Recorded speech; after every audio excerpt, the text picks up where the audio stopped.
talking about routing, inserts, and sends in Pro Tools. So if we look over here, where are we? Into the Pro Tools, there we go. Down here, I have already a couple of aux tracks in here, and they're denoted by this little arrow here. You see, that's an aux track. Otherwise, it looks pretty much the same as an audio track. If we just look at it, it looks like an audio track on the screen, except for the logo down here, the little icon. And then also here, you'll notice that it does not have any record or input buttons on it. And the reason why it doesn't have a record or input button on it is because you cannot record onto an aux track, and also it's always on input mode. So essentially the input monitoring button on an audio track basically turns it into an aux track, like a temporary aux track. So an aux track, it lets the audio just pass through. And that is, on the surface, seems like it's not that much. Like, okay, that's cool, but really how much are you going to use aux tracks? And the answer is you're going to use aux tracks all the time, all the time. What's up, Dempsey? How you doing? So I really want y'all to get in the habit of using aux tracks and understanding why we're using aux tracks. And we're going to talk about how to, why we're using aux tracks for a couple things today.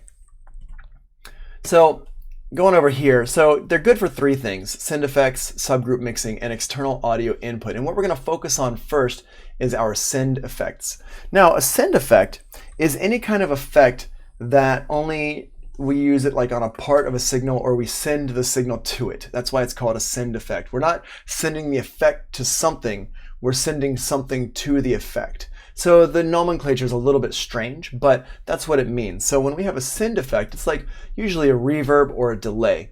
Those are the main types of things that we use for send effects. You can use any kind of effect on an aux channel, so you can also put EQs and distortion and compression and all that stuff on there. But generally, the main usage, like on the basics, is for reverbs and delays. And when you start using it for other purposes, then you're kind of doing more of like parallel compression or parallel EQing and stuff like that for kind of a specific reason. So what we've got here is I've got my two aux tracks that I've already made before, and that's my reverb and my delay. And if I go up here, we can see there's an input and an output. Now, yesterday I was talking to one of the students in class, and I said, hey, change your output. And he was kind of wrestling around with finding where the output is. And really, what you need to do is you need to memorize, this is the output, this is the input, because this is like the most basic thing. If somebody goes and comes up to you when you're working in the studio and they say, hey, change the output of that track to bus 1 and 2, you need to know exactly where to go. Now, at this point right now, it's okay to kind of wrestle around with it and be like, oh, wait, where is that? Okay, and that's totally fine. But I just want to impress upon you, everybody, how important it is to understand that this top one here is the input and this bottom one here is the output. And it is in the notes several times here. So here, see, it says our inserts are up top, our sends are here in the middle, and then we have the I/O here, the input and the output. All right. So when we're looking at this, all of these channels here are going to outputs 1 and 2, and we can see my master here, right here in the middle. My master is set to output 1 and 2. So if I hit play, we're going to see everything is going to this master because the output of everything is set to output 1 and 2. Now, I can change the output. I can click on it, and I can change it to go to a different output, which would go to a different out of my audio interface, or I could change it to go to a bus. And we're going to talk about buses right now. So I'm going to go ahead before we do that, and I'm just going to go ahead and I'm just going to make a couple changes here real quick. I'm going to rename this to bus 1 and 2. Whoops, turn off and the way I rename it is I just right click on it. There we go. And just select rename, and I'm going to rename this one to bus 3, 4. Okay, so now we're back to kind of the beginning of how Pro Tools is by default. And when I name this bus 1 and 2, you can see here I've got these here going to my reverb, bus 1 and 2. And how do I know they're going to my reverb? Well, I know they're going to the reverb because the input of my reverb track here, my reverb aux track, says bus 1 and 2.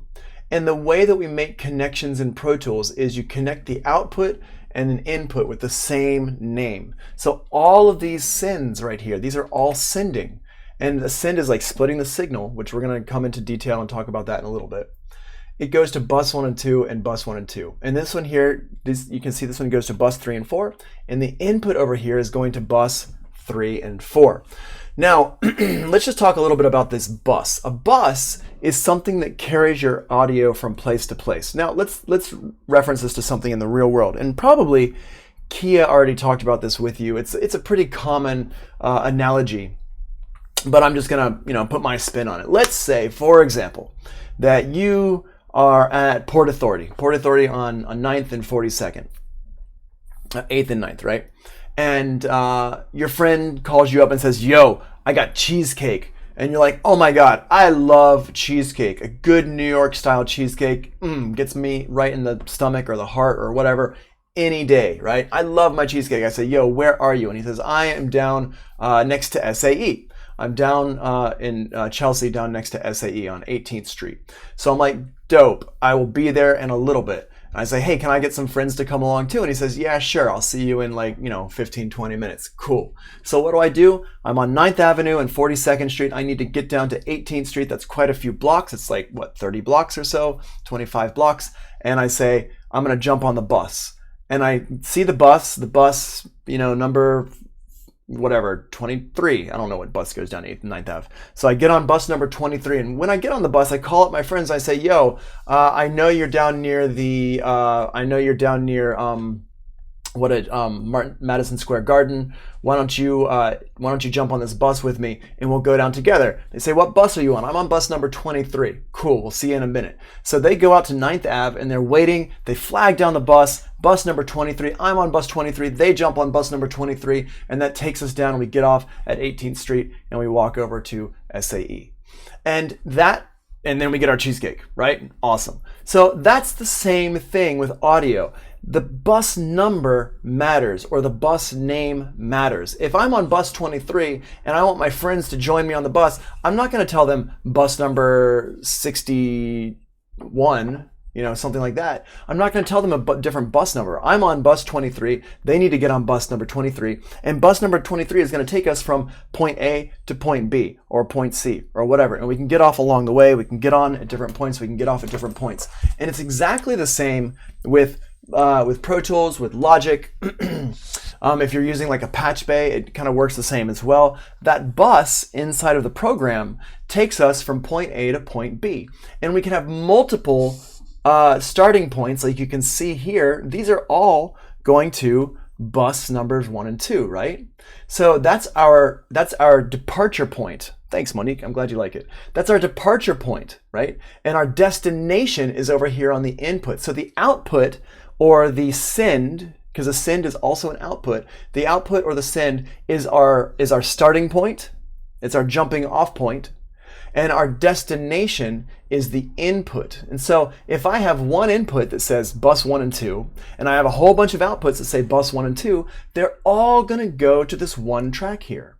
Now, if I make another track, let's make another aux track real quick. Stereo aux track. I'm going to call this one reverb 2. Okay. And let's rename this one reverb 1 for now. If I go in here and I set this for bus 1 and 2, guess what's going to happen? All of these that are sending to bus 1 and 2 are now going to go to both of these tracks right here. So this bus 1 and 2, if I have 5 tracks and the input is set for bus 1 and 2, they're all going to get the same audio. And it's going to get very confusing. In the real world, you wouldn't really set something up where you have 2 inputs that have the same bus number. Now, there are exceptions. And when I was talking to Rory the other day, and I was showing him about how to bounce out his track, and he wanted to take like an unaffected version of the track with an affected version of the track. I was showing him how to do that, and we had 2 tracks with the input set to what was it, monitor 1 and 2 or something like that. I forget exactly what it was. I think it was called mix bus. So we had 2 tracks set for mix bus, and one of them went to a track that had the effects on it, and then one of them went to a track that didn't have any effects on it. And that was so we could run something through some effects, and the other one through just record it without effects. Yep. Yeah. Michael says, yeah, public transport. Yeah, it's just right there. It's like setting yourself up for a slam dunk, because it's it's everything. It's called a bus, right? And this is called a bus, and probably this is called a bus for the same reason. I mean, whoever made this stuff initially, when they were thinking this stuff up, they probably were looking at public transportation buses, because back then that's what the main source of public transportation was when they were making this stuff back in like the the 40s and 50s and 60s, when they were kind of designing all these things, buses and trains. But bus is much shorter than train, or it might be an acronym for something, I don't know. But I'm going to go with, actually they were looking at what real buses do and they were using it like that. I don't have any confirmation about that. I haven't done any research in it. I don't really care enough to research it, but I'm going to stick with that. So bus 1 and 2 goes to here, bus 1 and 2. And if we have another input set to bus 1 and 2, it's going to go to this track as well. If I don't want it to go to this track, all I do is I change the input here to bus 5 and 6. And now this is going to go to bus 1 and 2. This stuff over here is going to go to bus 3 and 4, which is over here on the side.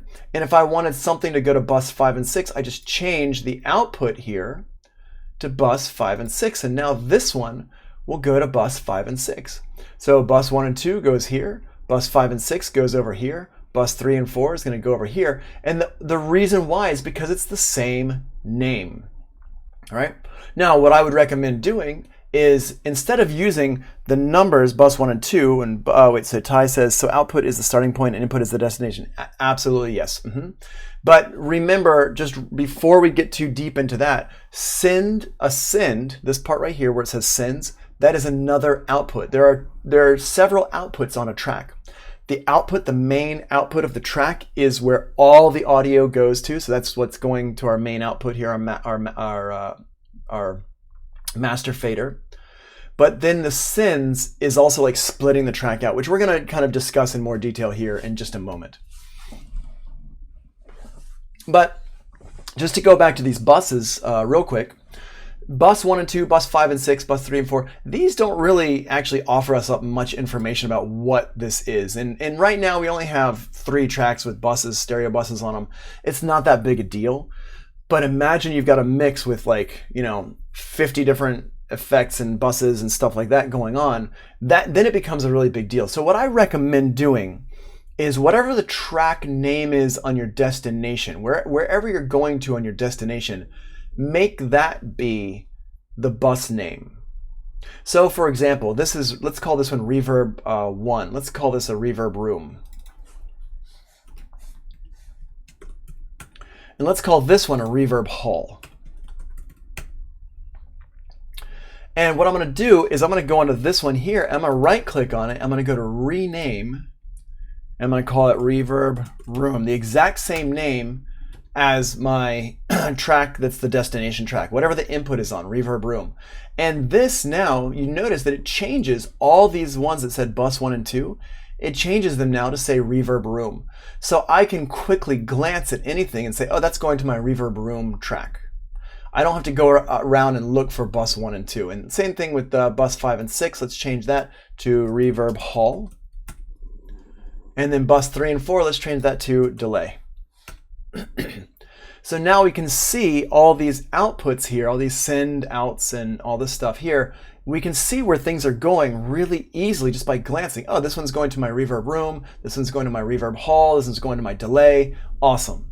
And I didn't really realize that you could change the names of your buses for a very long time. I used to have these giant tracks, like these giant mixes that had all these tracks in them, and bus 1 and 2 and bus 3 and 4, bus 11 and 12, bus 21, 25, 22, stuff like that. And I would have to, if I kind of got lost with stuff, I'd have to look and be like, okay, bus 1 and 2 is going to bus 1 and okay, cool. That's like a reverb or whatever.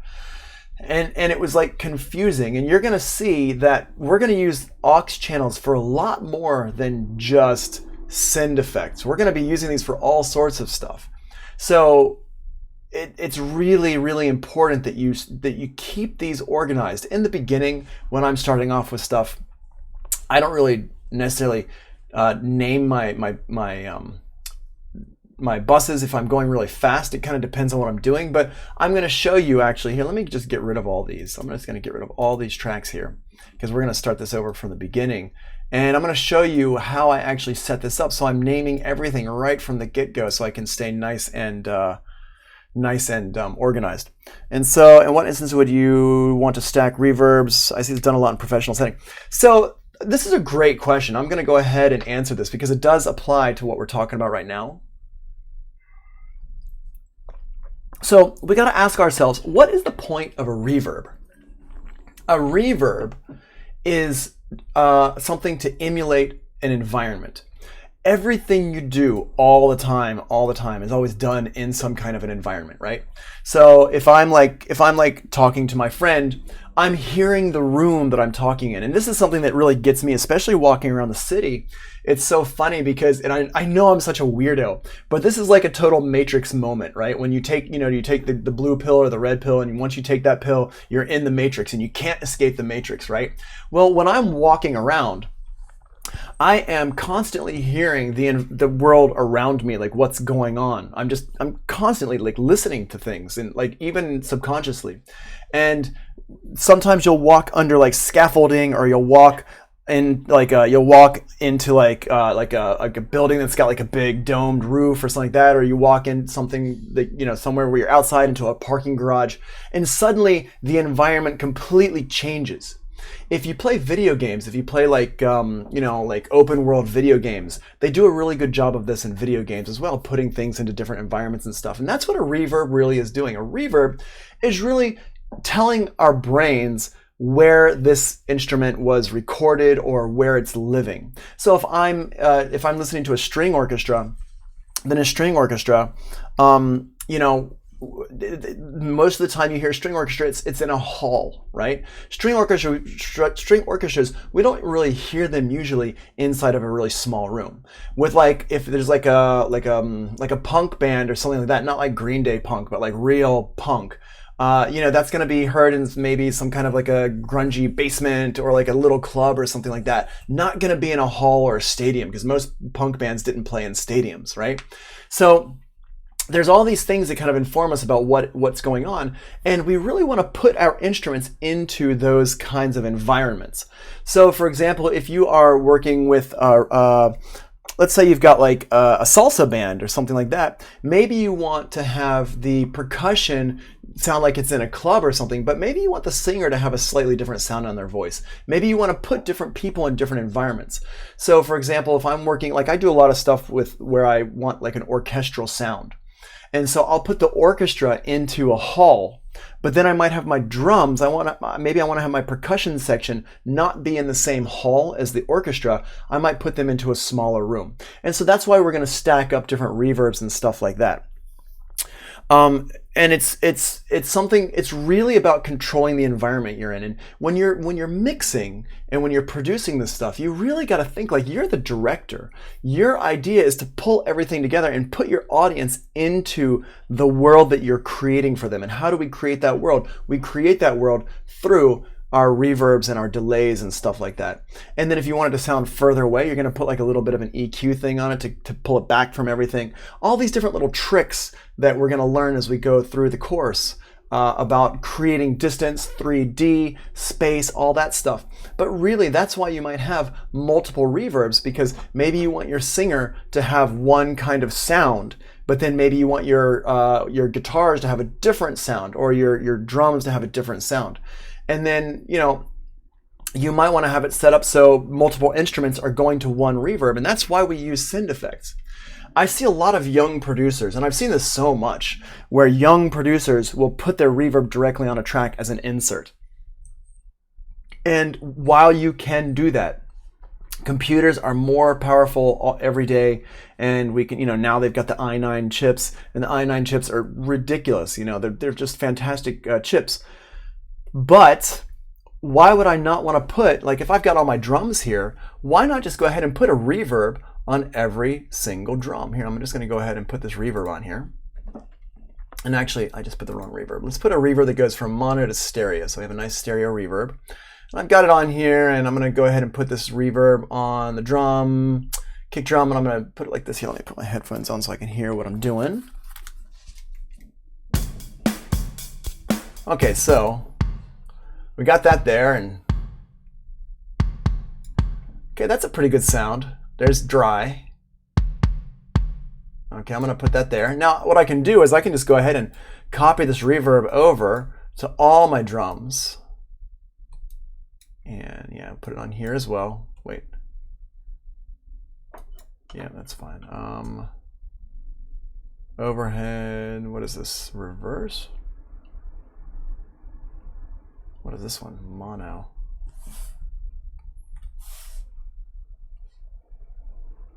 Oh, interesting. And that's. Oh, I know. Oh, I know why it's called that. Hold on a second. Let me change this back. That's because I did. There we go. All right.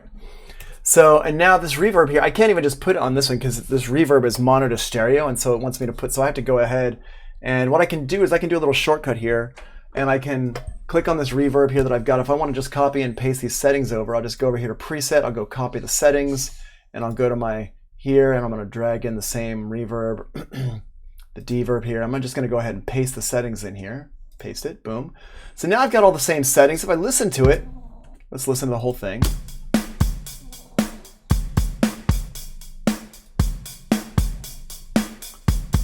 Sounds pretty good. I could put a little bit more reverb on my snare drum. Maybe a little bit more reverb on this one here. Right? They sound very full, right?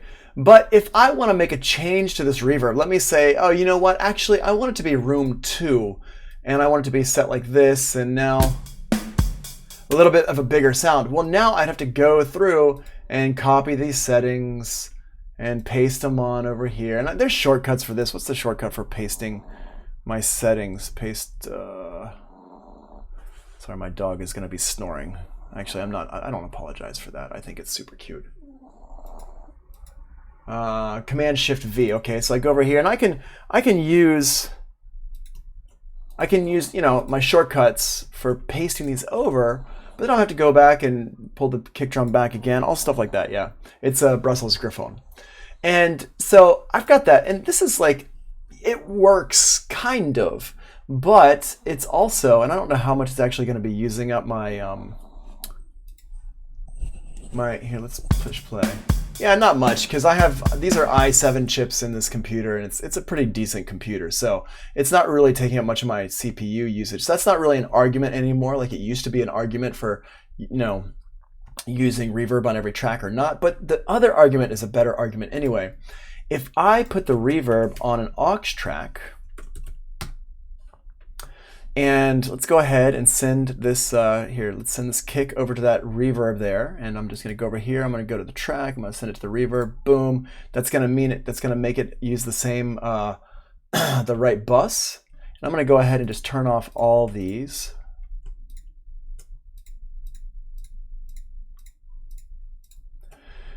And now, if I drag this over here, let's just solo this out. Put the reverb, oh, let's put that reverb up here. There we go. Okay. Cool, too much reverb though. There we go. Now I'm gonna pull that reverb over like this. Put the snare drum in here.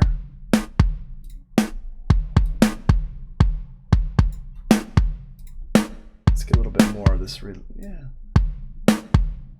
Okay, cool. So there's that, and I'm just going to go ahead and pull this reverb over on all of these. And I'm going to unsolo these. So now, if I want to change this reverb, I'm not sidechaining the reverb. If I want to change the reverb, just pull this one down.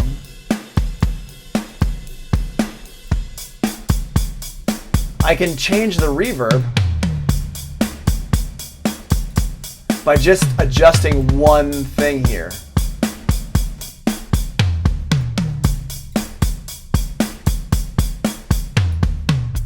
Right? And I don't have to go through and make adjustments on every single track. I can just make adjustments on the one track, and it's changing the overall sound of that reverb. And that's really why we want to use the reverb on a send track here. That's one of the reasons. The other reason why we would want to use that reverb on a send track is because when you have all of these sounds going into the reverb and intermixing with each other, if it's a good plugin, it should change the way everything sounds. So if I have an individual reverb on each track, it's like having every microphone in its own separate room.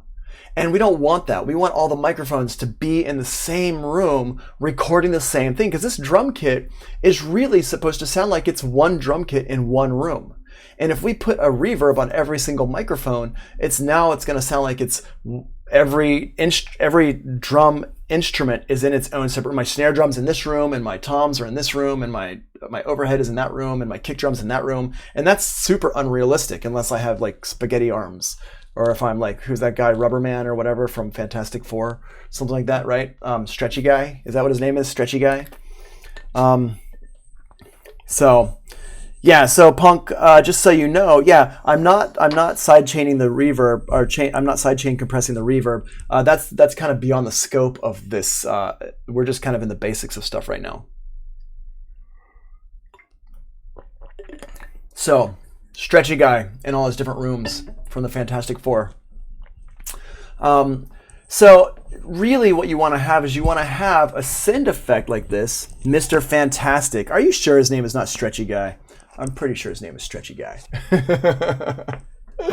But so really what we want to have is we want to have, especially for drums like this, we want to have all our instruments going to one effect here. And that's where understanding how your routing works really comes in, and it works really, really good here. So that's what's going on here in the notes right here. So we've got our sends. The send is sent to an aux track, and the output is sent to the left-right output, the main output.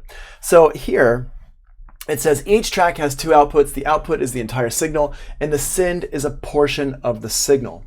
So here's how we do it. Let me go through this one more time. I'm going to take this reverb off of here. Let's take that off, and I'm just going to get rid of all these bad boys. Oops. Okay, so right now here's our, let me also get rid of all these. There we go. So there's our drums. Cool, sounds good. Without any room though, and here's how we do it. So step number one is create a stereo aux track. It always has to be stereo. Do not create mono aux tracks unless you know what you're doing. If you know why you're creating a mono aux track, then by all means, please create a mono aux track. But when in doubt, create a stereo aux track. Same thing for master faders. When in doubt, just create a stereo master fader. So I'm going to create a stereo aux track. Stereo aux. I'm going to give it a name because I know what it's going to be called. It's going to be called my reverb. And notice how I'm abbreviating that. And over here, I've got my track here. I'm going to make sure I solo safe it, because you should always solo safe your aux tracks. That is, hold down the command key and click the solo button. And then I am going to set up the input on the aux track, bus 1 and 2. This is the stereo bus. And this is kind of the longer, old school way to do it. I'm going to show you both ways here in just a second, but this way here, set up the bus input. Let's set it to bus 11 and 12, just because that's an open bus. And then we are going to decide which track you want to send to the reverb. So let's send the snare drum and the tom drums to that reverb. So the snare, send that to bus 11 and 12, because remember, you got to make it be the same thing. So we're going to set that up right there, something like that. And I'm just going to hold down Option and drag it over here to my toms. And they're all going to have the same setting here, which is great. And then number 4 here, utilize the sends, not the output of the tracks, bus 1 and 2. That's what I just did. And then set the send amount for each track, snare and 3 toms. So if I want the toms to have more reverb, I would just do like this on them. Put that up there, so we're sending more of the sound. And the higher this fader is, the more reverb we're actually going to hear on it. So let me just go ahead and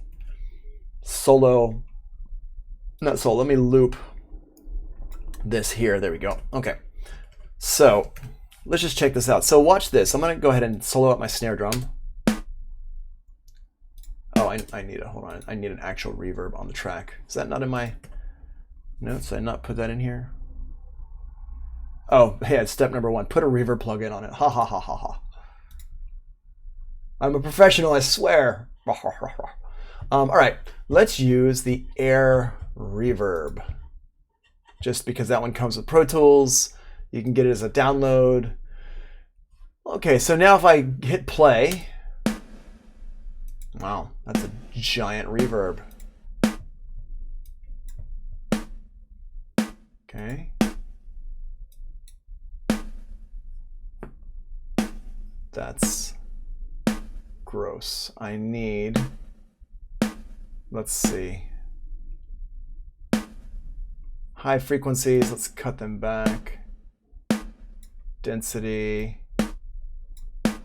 There we go, much better. Then density. See how that density really cleaned things up? See that? Listen to this. Hold on, let me turn that up.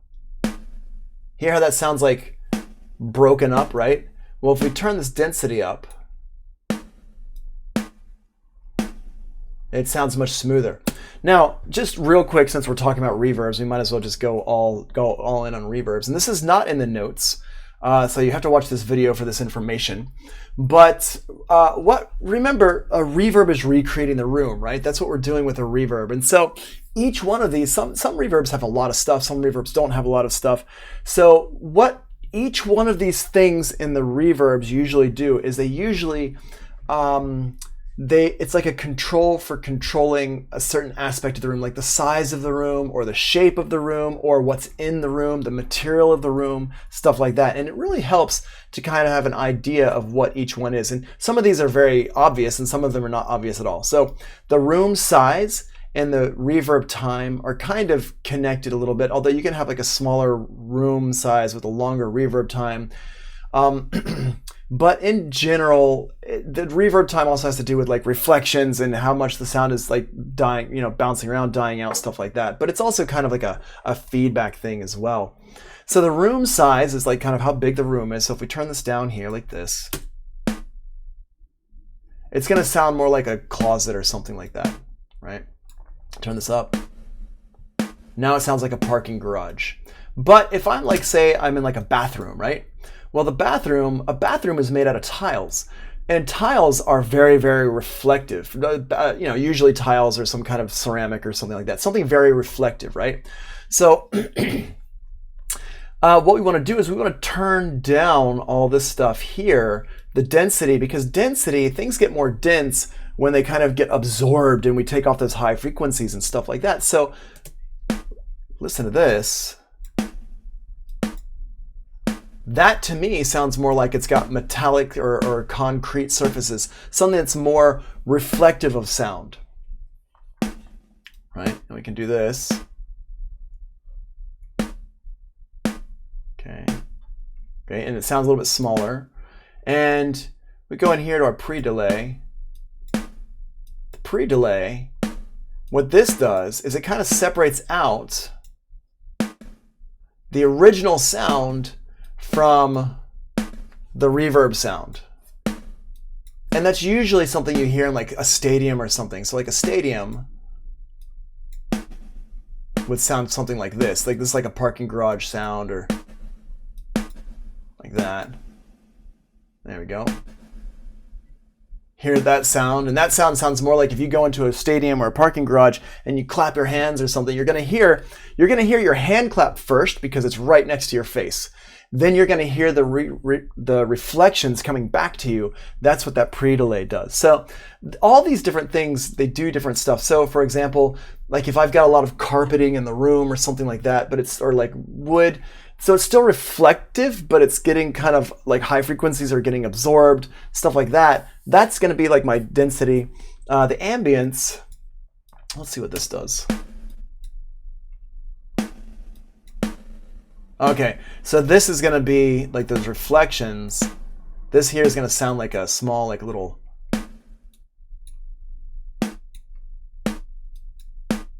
Hear that? To me, this sounds like a bathroom or something. There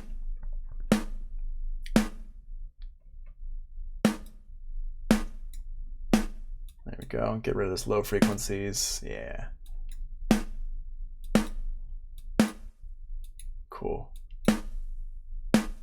You hear that? That's like boosting those high frequencies over time.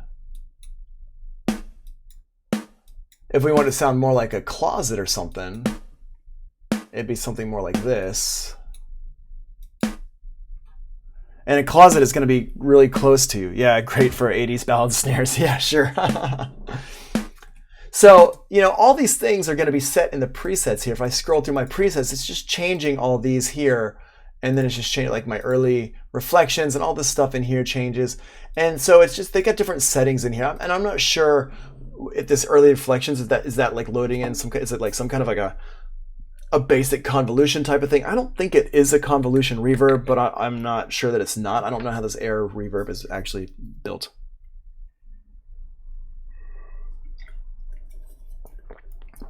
So Punk says, can you use the presets to get a basics per se, then tune it to your own bass? Yeah, absolutely. Please do that. Yes, 100%. Even my friends who are like, you know, famous EDM producers or whatever. I've got like friends who are like, yeah, you hear that sound? That was a preset from this synth. And I just sampled it and then used it. And I was like, and it's like a big part of like songs and stuff. People do it all the time. I remember this guy's not a friend of mine, but there's a guy named Laidback Luke from Europe. He's from the Netherlands or something like that. He's pretty famous over there. Maybe a little bit famous in America. This is like 15 years ago. And there was like a song that he had that was like a really famous song. And I was listening to a sample pack one day, and I heard that exact lead line in the sample pack. And I was like, what? And I was talking to my friends at the label, the record label I work for. And we were like, yeah, that sample pack totally came out before the song was released. And it was just like, oh, he just grabbed this melodic lead line from the sample pack. And so, not to say that you should use sample packs. I'm not, saying you should or shouldn't or whatever. But I'm saying that people always do start with presets, and it's a good for a couple things. One, it kind of gives you an idea for what that instrument can do, what that effect can do, all this stuff. Two, it's a really good way of just getting some quick inspiration. And then one of the things that I really talk about in this lesson, in this course, is that you're learning mixing tricks. Okay, fine. So it's a little bit different for you. But yeah, I would still say you want to learn how these plugins work. But I still recommend going through presets, because you can learn how they work from going through presets. But then once you get to the preset, the reason why you really want to know how it works like in more depth is because then you can take it and tweak it to fit your needs, your specific needs. Because, for example, maybe I go through and I listen to this, and I say, okay, let me go back here to the basic medium. Okay, so the basic medium, maybe I like the basic medium, put that mix up, but I don't like the density here. I don't like it kind of being so like that. So let's smooth it out. And there we go. And now, because I know what these different knobs and things do, I can quickly just grab it and turn it and make a change really, really quick. And that's really what we're going for with this. So let's go ahead and... Cool. I think maybe a little bit too much on this toms. I don't want to sound like Def Leppard, although I wouldn't mind Def Leppard money. There we go. Get that Mutt Lang cash going on.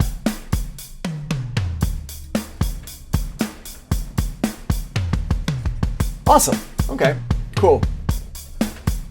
So now we've got that reverb there going on, and we can see here we've got going to bus numbers 11 and 12, 11 and 12. And if we set it up like I just showed you in here in the notes, what I would do later on is I'd right click on it and go to rename, and I would just name it to my destination track name so I know exactly where it's going. And so that's kind of like that. I mean, this stuff is so important. Like, I can't stress enough how important this stuff is to learn and to internalize all this stuff that I'm talking about here. So this is just a screenshot of it. So you have it here in the notes. So number one here is the sends buses are set the same as the input on the record on the reverb aux track. So see over here, here's my input, bus 1 and 2. The sends here are set to bus 1 and 2. And number 2 here, these are my levels. Use the send amount to adjust how much reverb is heard for each instrument. Now, if you want to look at it like I'm looking at it on the screen here, what we can do, because you can see here, in this case, I have to kind of click on each one. But if I don't want to click on each one, what I can do is I go up to View, and I go to Expanded Sends. And I can turn them all on, or I could just go to number A here. Let's turn them all on here for a second. And now we can see each one has an expanded send. It does mean that now my mix window is off the bottom of my screen here, which I would hate. So I just use expanded sends for the ones that I'm on right now. Let's see here. How do I turn this? I feel like there should be a shortcut for making it expanded. Oh, there we go. If you hold down Command on it and click on the little arrow here, it'll expand it or not expand it. So if I wanted to expand it, I just hold down Command or Control on a Windows machine and then click on the arrow, and it will expand that little section there. So I can go in here, I can say, okay, cool, let's send these toms to less. And I would probably look at these numbers more than anything else to kind of get things going. Let's turn that there.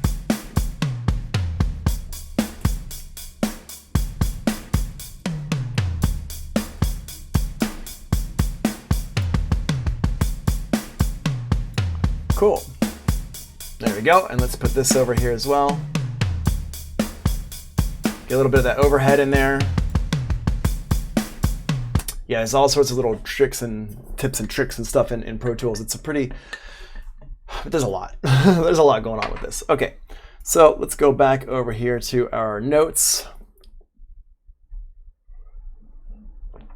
Okay, so the aux tracks, another thing aux tracks are good for is external audio input. In Pro Tools, what you do is you create an aux track and you set the input to your interface's input channel, and there you go. So for example, if I have a synthesizer and my synthesizer is going in, and I just, like my friend comes over, my friend says, hey, I want to play my synthesizer through your Pro Tools. So how can I do that? And I'd say, okay, this is how you do it, and we'd set it up and we'd do it. I'm trying to think if I have anything here that I could use for that basis, and I think the answer is no. I do not have any kind of synthesizers or anything here because I'm just in my girlfriend's house in her bedroom. So I just have my computer here. But if you have like a hardware synth and you just want to play it along with something, you can just set up an aux track to be on the input there. And so all you do is just go over here and just say, okay, so I just make a stereo aux track, and I would just call this synth in. And now I just set this up for the input on whatever my synthesizer is plugged into. Let's just say it's coming to ADAT 2 and 3. And now I can play my synth. And if I just want to make sure it's solo safe, so if I solo other stuff, this synth is still going to play or not, depending on what you want to do. Hold down Command and click that solo button or not, whatever you want to do there. So that's all. And if you want to add effects onto it, you just add effects onto it right here. Now, there is another way to do this though. And when I did this lesson, it was before the audio tracks had input monitoring on them. So what I'm going to do here is I'm going to make an audio track, stereo audio track. I'm going to call this one synth in. And on this track here, I would, let's just set this to ADAT 2 and 3. And I would just turn on my eye right here.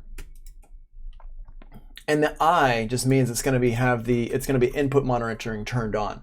And so the cool thing about this is that now that I've got that set up, I can play my synth through, and if I'm hearing something that I want to record, I can just click the record button and I'm suddenly recording that track immediately. I don't have to set up any other tracks.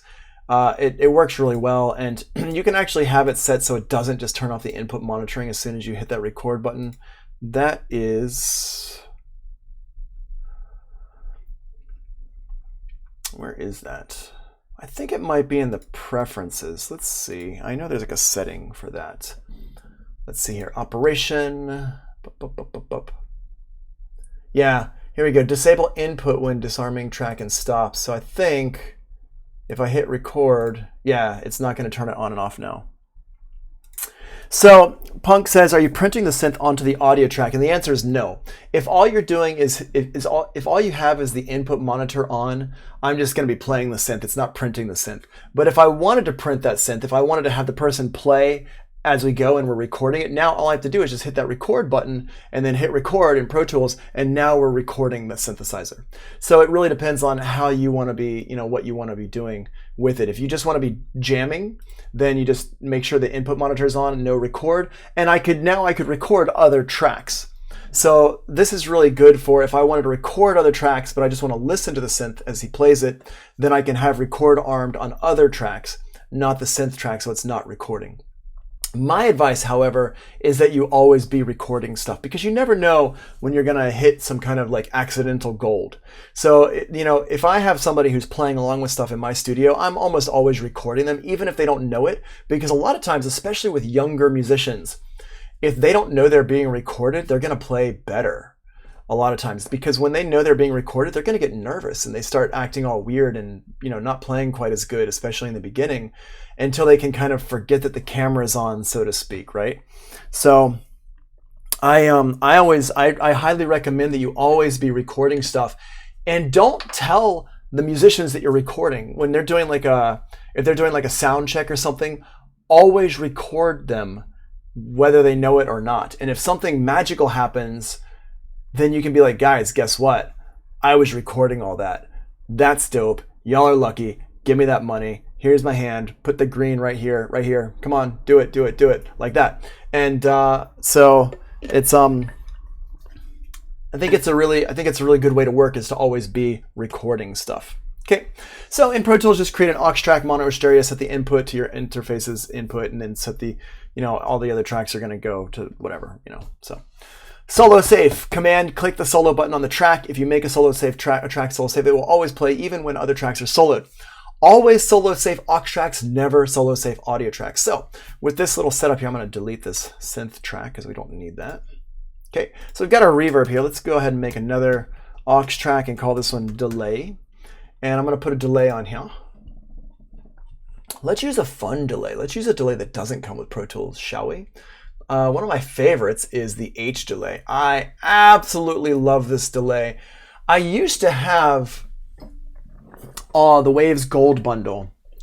And let's turn off the analog. You hear that hiss that came in? Turn that off. There we go.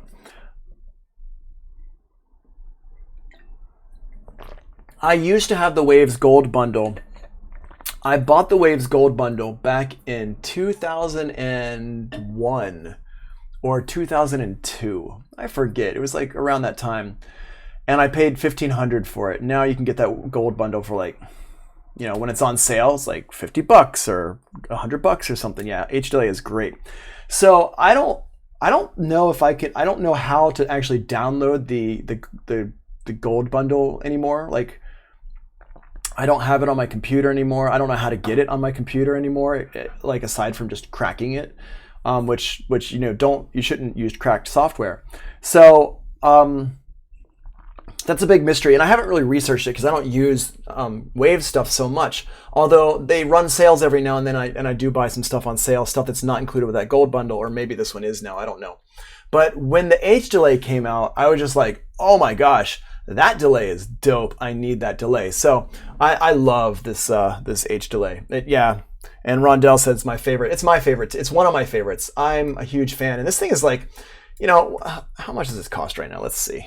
Let's make a new track here and get you over on. And let's just check this out. Let's just see how much this H delay costs right now. Waves.com. What kind of sales are you running today, Waves? What you got? What you got for me? It's kind of snowing again. Man, that snow yesterday was like gross. Waves, you got nothing?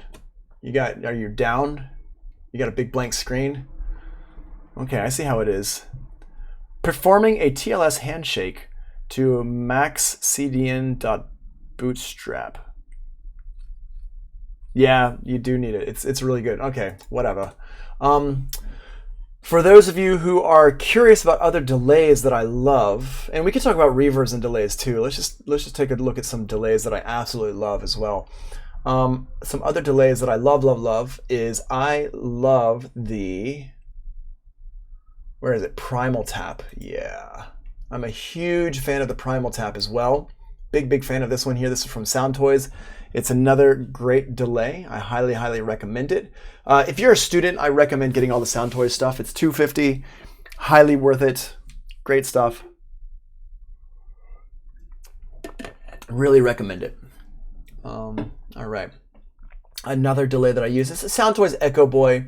I feel like that one's a pretty standard, famous delay. It's a really good delay unit. And don't forget, you got this little button over here that says Style Edit as well. You can edit all these things. It's really great. Echo Boy is super popular. And then what else do I have? I got the DDL, the BBD delay.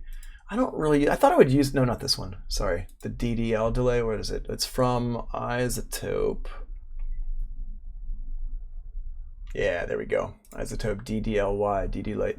And I thought I would use it more, and I just ended up not using it. I don't know, this screen doesn't do it for me.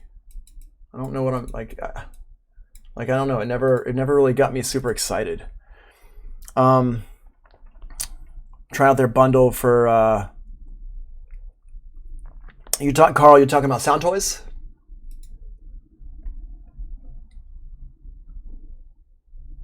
The H3000 delay from Eventide is really good. It's a weird one. This one is like one of those ones where I highly recommend checking out the presets, because you can do some really crazy things with the presets in here, and it's actually got like a little semi-modular thing down here, which is pretty cool. Sound Toys, yeah, definitely check out the Sound Toys stuff. If they've got if you got a 1 month free trial on that thing, I would definitely try it out. What else we got here that I love using? I love using Replica's pretty good from Native Instruments. I definitely like this one. This one's pretty good. But I gotta say, just one of my favorite delays, even after all this time, is still the H delay, even though it's been around for years. There's another one that I don't have here, that I have in my Ableton Live, called Dub Delay, which I don't know if it's just not a Pro Tools thing or if I didn't install it more recently. I don't know. But if you have the UAD stuff, then the Roland Space Echo, this stuff here, is also really good. It's very similar to the H delay. It's more of that Space Echo, and then they've got a tape echo sound as well. Oh, nice. Yeah, H delay is, I mean, it's great, and it's like cheap. UAD stereo tap delay. Okay, here we go. The tape echo. There you go. This is the newer version of the. I think this is the newer version. Actually, this might be a totally different delay. It might not be emulating that Roland Space Echo. And then, Galaxy Tape Echo. This is the one. Yeah, okay. This is the modern version of that Roland Space Echo. What happened was, at some point, they lost the licensing. The licensing ran out, so they couldn't use that Roland name anymore. So they had to make a new one just called Galaxy Tape Echo. But it actually sounds better than the Roland licensed one because it's newer. But like I said, you know, that H delay is complete fire. Since we're just talking about delays and reverbs and stuff that I recommend, for reverbs, I highly recommend the Valhalla stuff. And you can see I've got a few different Valhalla things down here. So I got the Vroom. I think Supermassive is free. I'm pretty sure this is a free one. And you can do some crazy stuff with this. Here, let's run the drums through it. I'm gonna go ahead and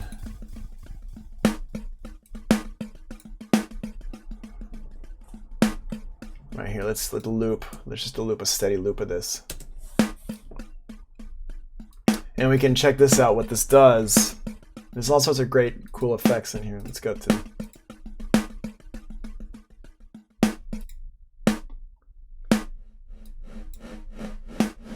just weird stuff. Pretty normal so far. Pull down the high EQ.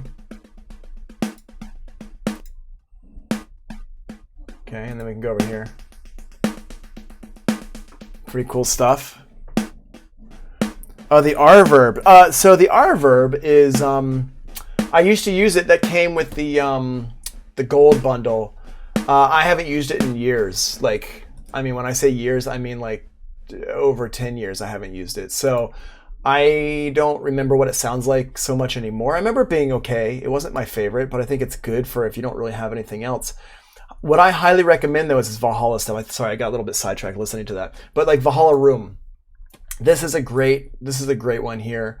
So we go in here to Room. Let's go into these here. Just check this out. Make sure when you're using these on the send, always your mix is always at 100%. Yeah. Pull this down a little bit. Just a great sound.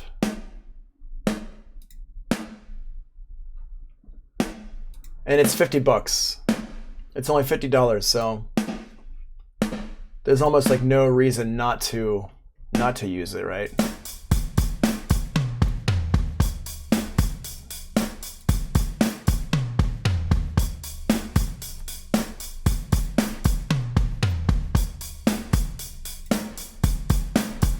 Hear that nice kind of big sound there. Giant, there's our 80s snare. There you go, Carl. Yeah. Right, there's our 80s snare. So Valhalla Room is, you know, it's great. $50, highly recommended. I love it. And there you go, that's what it makes. Highly recommend it for $50. They don't have any kind of discounts or anything on it either. I actually hit them up and asked them, and they put a thing up online saying no discounts for teachers or students or whatever. So, which is fine because they were just like, look, it's only $50. And I was like, yeah, you're right. I'm sorry. So the Valhalla Room is great if you have Complete from Native Instruments. Then the RC24 is also really good. These are emulating the old Lexicon reverbs, the 80s ones. Like this kind of stuff. Sounds like a giant stadium. You can go in here and you can mess around with this here.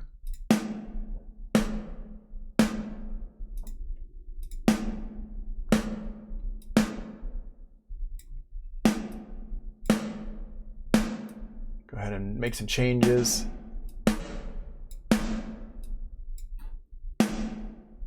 Right. And of course you get your presets here, like I always recommend, you know, messing around with the presets here. And you can see there's like a little wet mix button here. And if you're just using it as, and this is really handy because if you're just using it on the send, you just keep it on wet and you're just good to go. Let's go ahead in here. This is also a really good one. So if you have the Complete stuff, I would recommend using this. And it's heavier on your CPU than just the air reverb here. But not by much. I mean, also my computer is pretty loaded here. Then the 48 is the bigger one, and that's better for like strings or ballad vocals and stuff like that. And this is like a hall type of thing, right? So it's not, it doesn't even have like really rooms per se. I mean, it does have them, but it's still like a, it's not what I would use. You can see it's doubling up, right? It's 6% of my CPU. But it's got some nice sounds in it. I always go to the 24. I never go to the 48 for some reason. I don't know why. I should start messing with the 48 more in general. What did I discover recently? Oh, we were messing with Physion the other day, and I started working on some music with Physion. Do you have to have a DSP to use the Valhalla stuff? No. The Valhalla stuff just runs. Everything I'm showing you runs directly on your computer except for the UAD stuff. So the UAD, the delays I was talking about earlier, that is running on the DSP chip of the UAD card. But in general, no, all this stuff is really just runs on the computer. And then what do I have? Oh, Verb Suite Classics. This is a Slate stuff. And this is pretty cool. This stuff sounds good. I haven't really explored it probably as much as I should. But yeah, the Slate mix racks are great. But here's That sounds really good, just straight up. That's like, there we go. Let's put that in this. There we go. Yeah.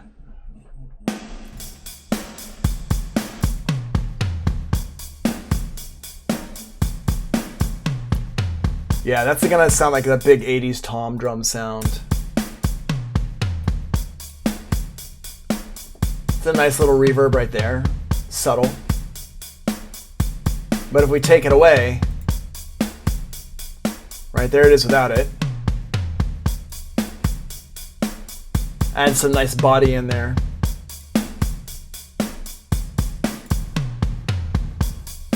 Ha. Total Phil Collins right there, that gated 80s drum sound. Do, do, do, do. Right. So this Slate stuff is really good. I mean, if you're already in the Slate universe, I mean, I would say that you know, their monthly subscription is actually kind of worth it, especially, you know, if you're just kind of getting into this stuff and you're kind of trying to figure out if it's something that you really want to do or not. Instead of having to pay, you know, $1,000 to get everything, you can try this out for a while, and you know, you're only paying like $100 or something for like a year. It's like 150 or something like that. So I highly recommend the Slate stuff. It's really good, and it comes with like everything. It comes with your, you know, although I don't think it comes with a really good delay. Is there a delay in the Slate library? Let's see here. I don't think there is a delay in the Slate library, which I find interesting. It comes with the kilohertz stuff. Yeah, Supermassive is free. Yep. Mm-hmm. Here, kilohertz. There's probably a delay in here, maybe. The kilohertz stuff is all like kind of. Oh, here's a delay. Let's see what kind of delay that is. That might be a little. It's like a millisecond delay. Yeah. So, yeah, the kilohertz stuff is all like little rudimentary, like utility type of things that come with the Slate subscription, which is pretty cool. I mean, there's some neat stuff in here, and actually, there's some stuff in here that I haven't messed with. I see here there's like a tape stop effect. Let's see what that tape stop sounds like. Let's put this on the main output. Cool. Cool. Let's make it really long.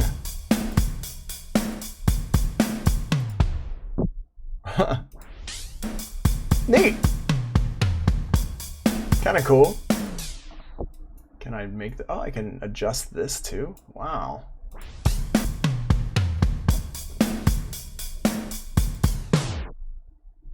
Neat. So that's the tape stop. And so if you wanted to, you know, sample things like that and do some stuff like that, there you go. It's in the kilohertz stuff that comes with Slate. Yeah, I haven't really messed with a lot of this stuff. Some neat stuff. Oh, that's right. You said the frequency delay is free, right, Carl? Do I have it? I don't know if I ever downloaded it. Is that another? Yeah, I don't have that one here. Yeah. All right.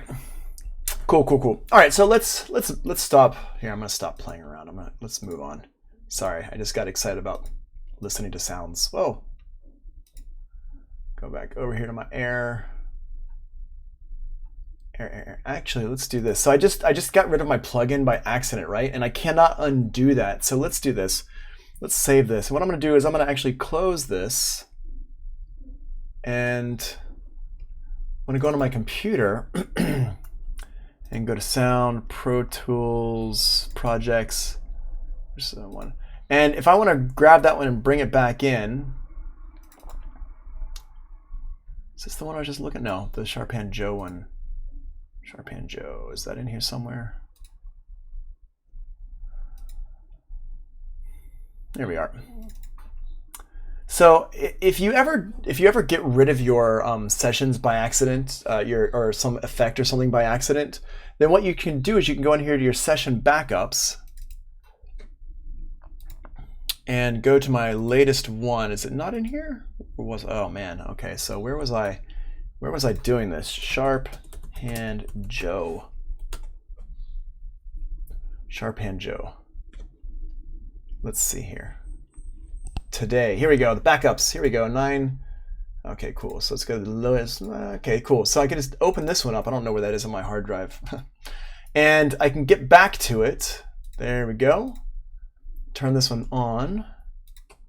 Boom, and now I'm back to it again. So just keep in mind, you know, this is going to happen to you at some point, like it just happened to me, where you're going to delete a reverb. And I had been messing around with this reverb. I had a sound that I dialed in that I liked. So instead of having to go back and try to remember what that was, I just went ahead and opened up a backup because I knew that I hadn't really changed much else. So cool. Awesome. All right, let's go into our notes and see what we are missing. Okay, so this is just a little diagram to talk about the difference between insert effects versus send effects. For those of you who are still a little bit fuzzy about what is a send effect versus an insert effect. Imagine that you're a guitar player. And you know, a guitar player, they're on a stage and they're plugged into an amplifier.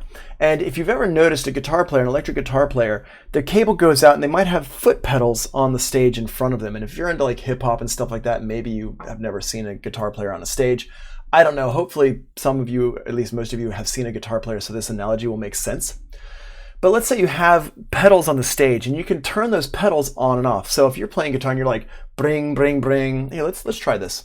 Let's take all my drums and I'm gonna run all my drums through this drum bus here, subgroup mix them into this one here.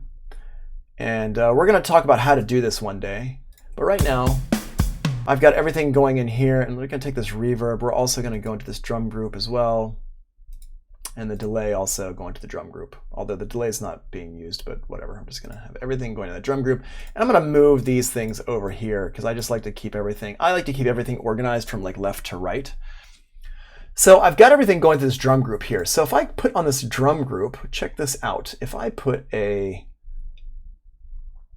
vintage filter on here, turn the resonance down. Now we can hear everything is going through this vintage filter.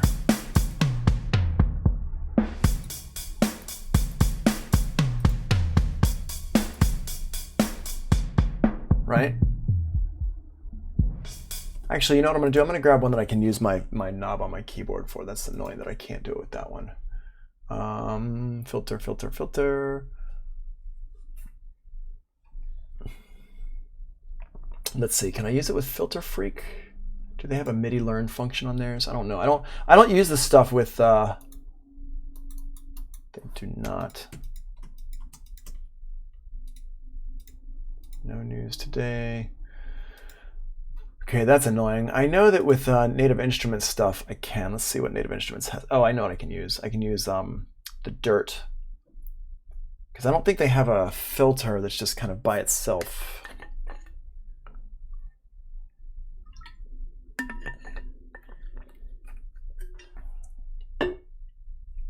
Here we go. Driver, not dirt, driver. Okay, so we're going to use driver here. We're going to turn the distortion down. We're going to use that frequency. Why am I not?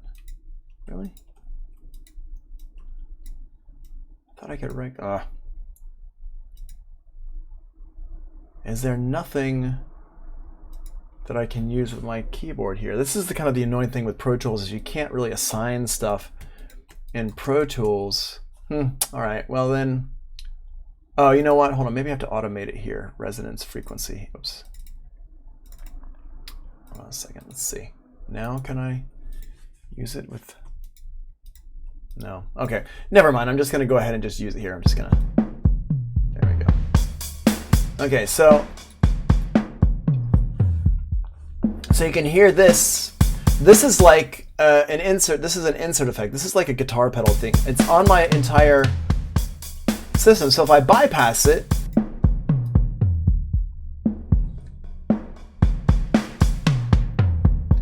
right, you can hear it's changing the whole entire sound, right? So that's what an insert effect does. And all these over here are all insert effects because they're changing the entire sound. So That's what's going on here. So I got my guitar players going through these pedals. When they turn the pedal on, it changes the sound from bring, bring, bring to like that, right? So they infect the entire signal. Some good examples of insert effects are compressors, EQs, gates, distortion, chorus, flangers, phasers, filters, wahs, stuff like that. Also, this here is not a flanger, it's a flanger. A flanger is how you pronounce that word. I've heard some people say flanger, which makes sense, but that's not how we pronounce it. We pronounce it flanger. And then over here, send effects would be reverbs and delays. The list is a lot shorter, but keep in mind, you can also put these onto these here. So for example, with my reverb, let's just go ahead and, if I wanted to cut out the low frequencies, I could put an EQ after my reverb. Whoops, wrong one. I could put a reverb, an EQ after my reverb, and cut out those low frequencies.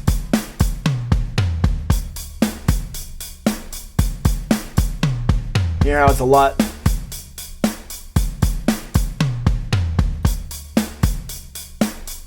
Okay, and so you can hear that it's a lot less full. Hear how it's like you can hear all those low frequencies in there? Right, if I turn this up, hear the difference? When I stop it, you can really hear that tail a lot. Right? Compare that to this. Right? You can hear all those low frequencies. So we have to that's what an insert effect is. And in this case, the insert effect is changing the sound of the reverb. And so a lot of students will ask me, hey, can I put an EQ on my reverb? Absolutely you can. Yes, you can totally put a reverb, an insert effect, an EQ on after the reverb. And I highly recommend that you do that. So in this case here, what happens is we have the microphone, so the insert effect would be the signal that's going into our amplifier. And if we mic it and we send that guitar sound into over here, we can send it to a reverb to kind of cross the sounds here. So we can grab a piece of the sound and put a reverb on that piece of the sound. And that's what's happening here. So if I go in here and I say, okay, here's my snare drum. Here's my send effect amount. It's splitting the signal. So if I turn it down, there's no reverb now. And if I turn it up, there's the reverb, right? So let's just see, do I have the other? I don't have the other pictures in here. That's basically how it is. That's how all this stuff works. So the send effects versus the insert effects. The insert effects, the signal, the way it flows is it comes down like this and goes through the fader and then comes back up here to the send effects here.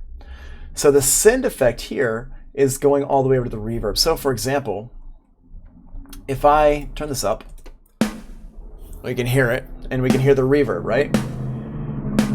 If I turn the reverb down, if I turn the reverb send down, now we do not hear the reverb. If I turn the snare drum sound down, we're not going to hear the reverb. Because this fader here is before this fader here in the grand scheme of things. But if I set this to pre-fader mode right here, now what this does is it means that this fader is before this fader. And watch what happens. I can turn this down. And now all we're doing is hearing that reverb. We're only hearing the reverb. We're not hearing the original sound at all. Because the original sound is completely turned down. And the reverb sound is coming from this one right here. And this is what you would use for headphone mixes. Remember we talked about headphone mixes when we were talking about the Audient.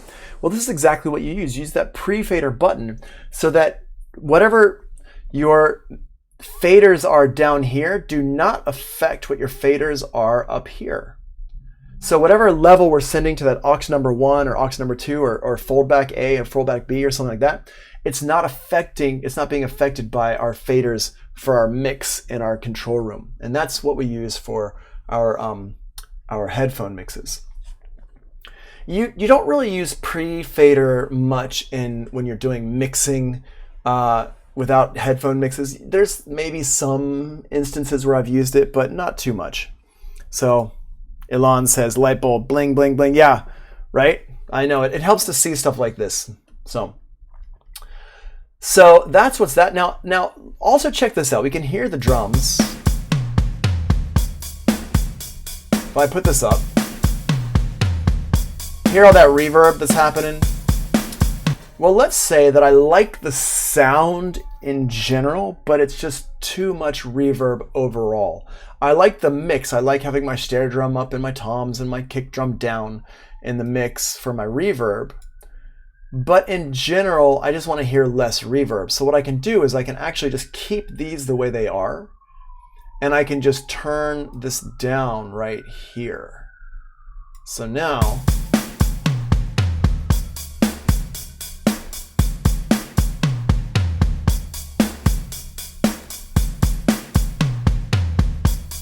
and we can hear that. It's a different sound than if I turn it down right here with the reverb send amount here. It's a different sound. So it kind of depends on what sound you're going for. My advice is try different things out. Practice. That's the only way you're going to learn about this stuff, really. You know, I'm talking about it. You can watch this video again later on. But the real way to learn all this stuff, the way that I learned it and the way that everybody learns it usually, is to actually go ahead and practice. Let's see here.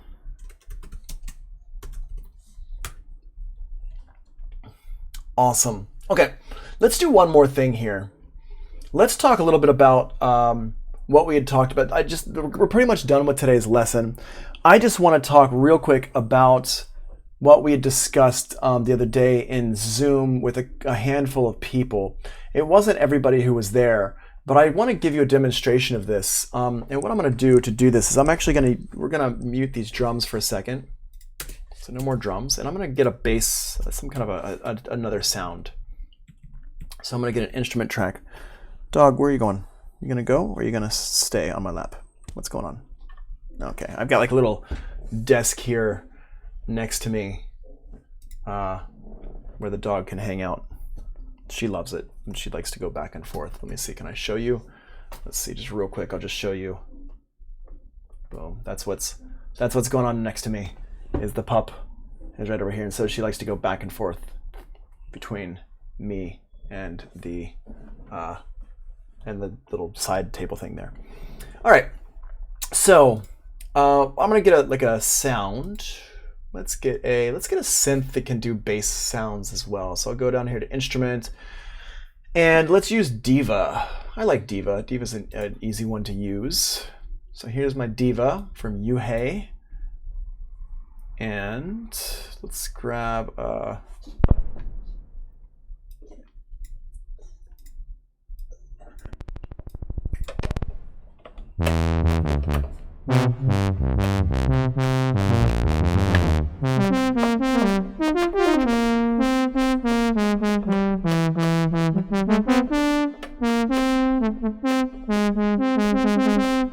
there we go. Okay, cool. So that's our Diva. That's our sound. I'm going to go ahead and make a couple changes here. I'm going to take off the plate. So it's just a dry sound. And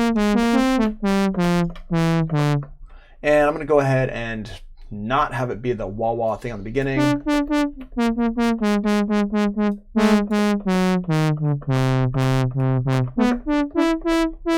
Let's see here. Where is that wah-wah coming from?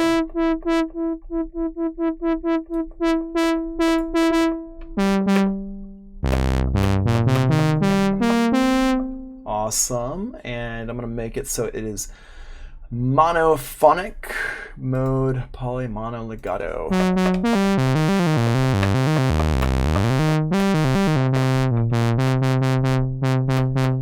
Sweet. There you go. Turn that decay down a little bit.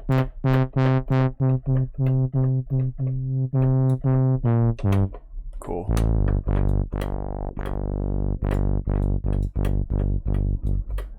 There we go. Turn that down. What is that lag? That's interesting. There we go.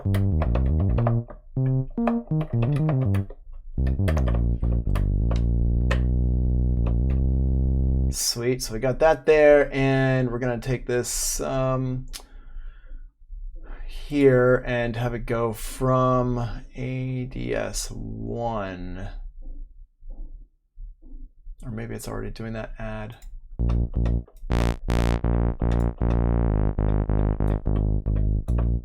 There we go, cool.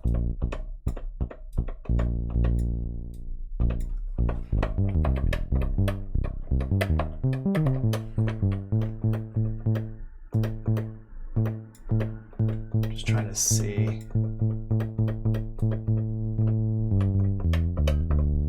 Okay. Cool, and I'm gonna right click on this. Can I set this for my MIDI? Yeah, okay. Okay, so we got this sound here, and now let's go ahead and put a something something after it. Put some harmonic stuff after it. And let's use, I don't know, let's try distortion and just see what this one does. Okay, so here's our drive.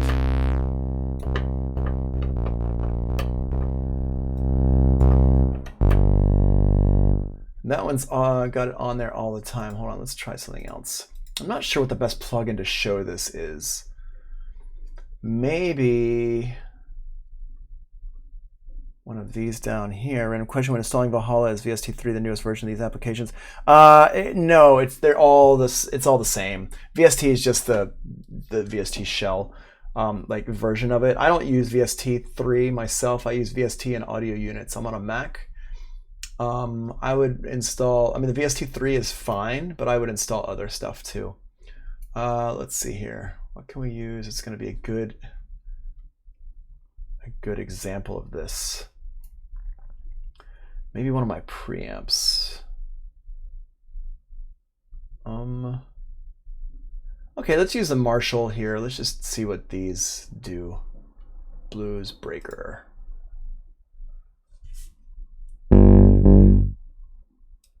Okay, cool.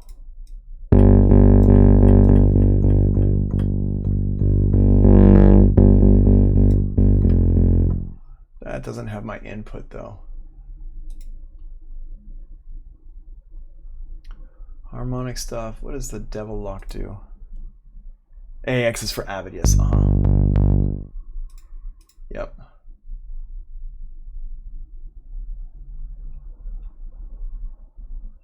Okay, well, I just want to find like an easy example here. I'm not doing a very good job of finding an easy example of this.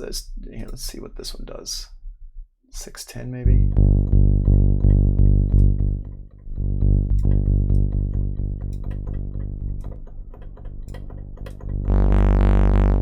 Yeah, here's an example. Okay, so with this one here,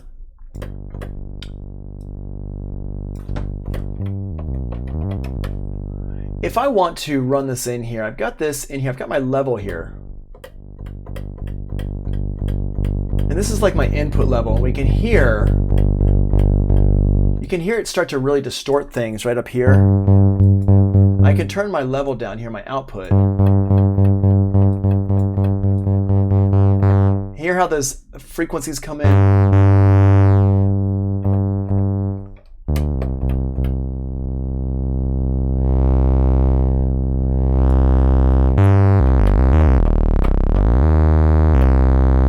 Starts to distort things in here.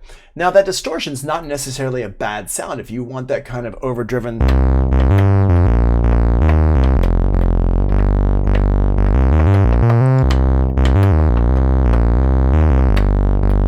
Right, but it's definitely a different sound from this if I just pull it back a little bit.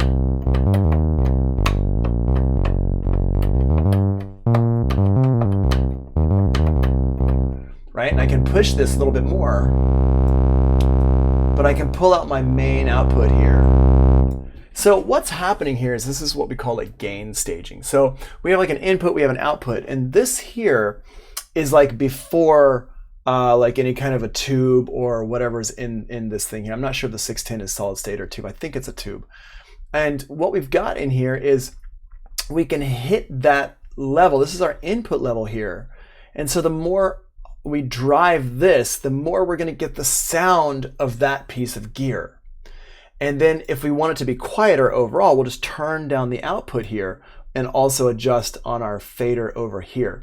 So this is something that's really great for if you want to use a piece of gear and really push it hard. You can also hear this really well with tapes. I don't know why I just didn't throw a tape plug-in on there. And do that. So for example, on our drums over here, let's go over here and take a look at the drums, and we'll grab a UAD tape, and a good one. I mean, any of the tape machines in here are good, but let's use the oxide because it's not heavy on the, well, actually we could use the, I don't think I'm using anything else, right? Ampex, here we go. So if we use this, up here we have this record functionality,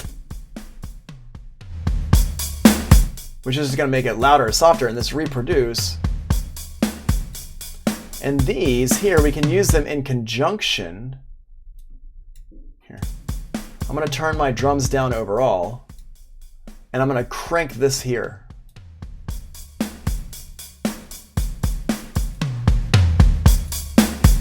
Actually, that's not getting as loud as I want. Hold on. Let's use the oxide. Oxide.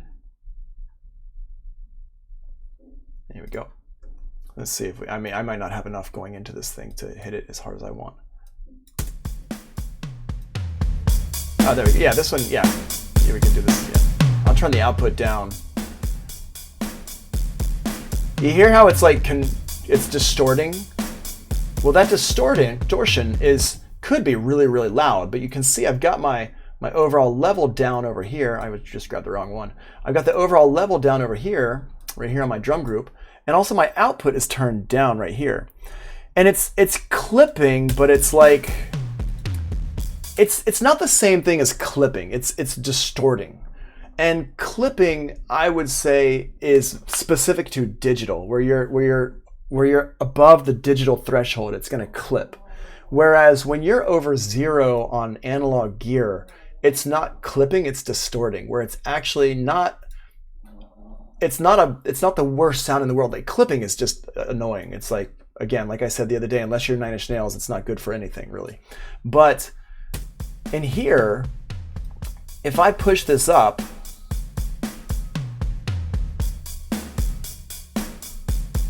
that sound, you know, somebody could say, oh, that actually doesn't sound horrible. I don't hate that sound. It's just a, like, it's like oversaturated, but it's not the same as like a digital clip. You hear that? If I pull it back a little bit, if I pull it back a lot and I turn this up, listen to the color of these drums. Right, that sounds pretty good. But let's go ahead and pull this back and now push this up.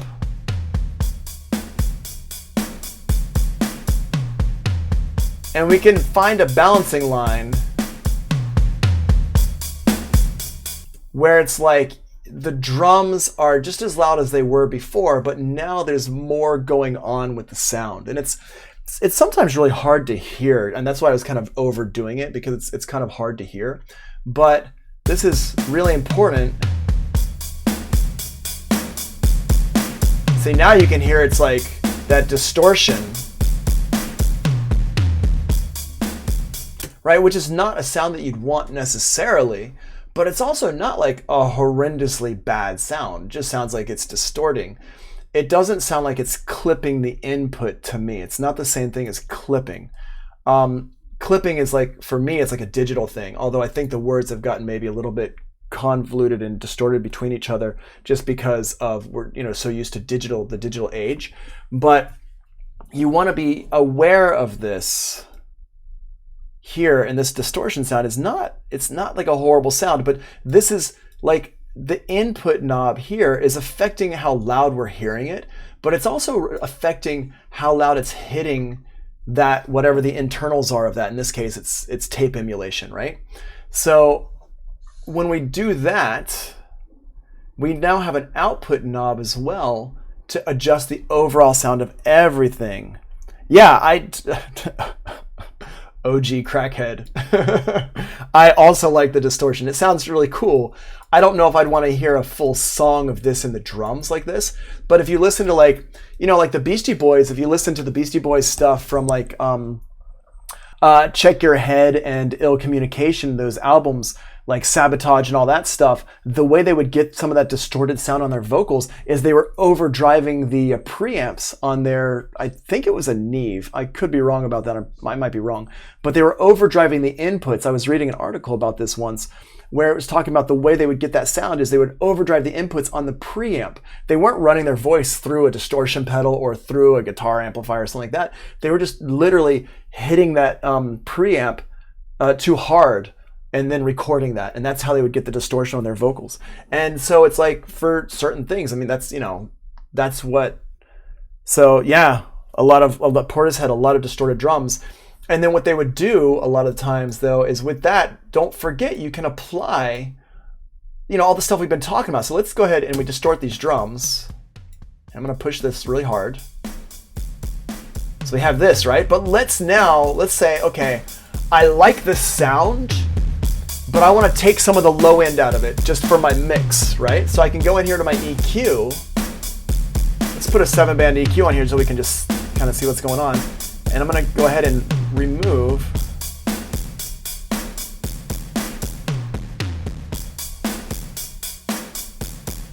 And now we can adjust this.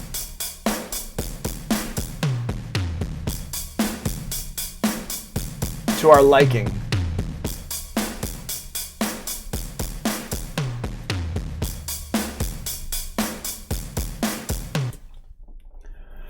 So Punk says, yeah, but that Neve console has a much warmer sound than digital. Absolutely true, it does. And that's the difference. That's what I would say is the difference between the distortion and clipping. But keep in mind, a lot of these plugins are amazing at emulating that sound.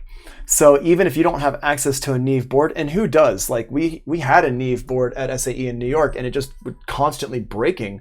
So we finally just gave it to one of the SAEs, or traded it or sold it or something to one of the SAEs in Europe. I forget how that went down, but it's no longer in New York. And we had one of the nice Neve boards, but it was constantly under repair. And so it's just like, well, is it worth the cost of the upkeep? And the answer is, meh, maybe. Of course, my friend just got the Neve lunchbox, or the API lunchbox rather. And so the Punk says from a few years now forced to use digital. Well, I would say aim for a hybrid. I wouldn't say you don't have to necessarily go completely digital. Aim for some kind of a hybrid. Keep in mind, if you want really good stuff like effects, the UAD plugins are fantastic. As you can hear, that's what I'm using here. This Oxide is the tape emulation, the UAD 610. You can hear what that sounds like. It sounds pretty good. There's a balance that you can use. And the good thing about plugins is that, first of all, they sound really good. And second of all, you're only restricted by your processor, how many DSP chips you have, or what kind of computer you've got. Once you pay a couple $100 for the plugin, you can use it as many times as you want. So the bang for the buck is amazing. But a nice hybrid, and we had a discussion about this with my nice, yeah, good idea, awesome. That DSP and UAD, I highly recommend it. This is for my students who are listening too. Getting into plugins, I think, is the way to go in the beginning. I think it was Rondell. Was it you who I was talking to about this? I think it was you, maybe. No, it was Ramon. We were talking about it, and we were saying that you were saying that asking me about should you get like an EQ, or was it a compressor or something like that, hardware? And I said, well, maybe use that money to buy some plugins first, and then you can experiment with it and get to know it and use it more judiciously on a lot more stuff, and then eventually get into some hardware. And because hardware is definitely a great way to go, but I would say for getting into it, in the beginning, if you're learning now, use the software. And just keep in mind that, and then Punk, if you're already using hardware, that's great. But just rest assured that there's some really great, master the basics. But just rest assured that there is some really fantastic, there's a lot of really great software, and the UAD stuff is amazing. I actually was sad that it took me so long to get into UAD software. I kind of didn't do it for a long time, and I regretted it when I finally did get the UAD software. I was like, oh my gosh, why have I been holding out on this? And if you go to SAE, if you're a student at SAE, you have access to all the UAD plugins at school. So that's a good reason to come into school, even if you have everything at home. Maybe you want to try out the UAD plugins. We have them all on every computer there at school. So, all right, I am going to stop the recording here.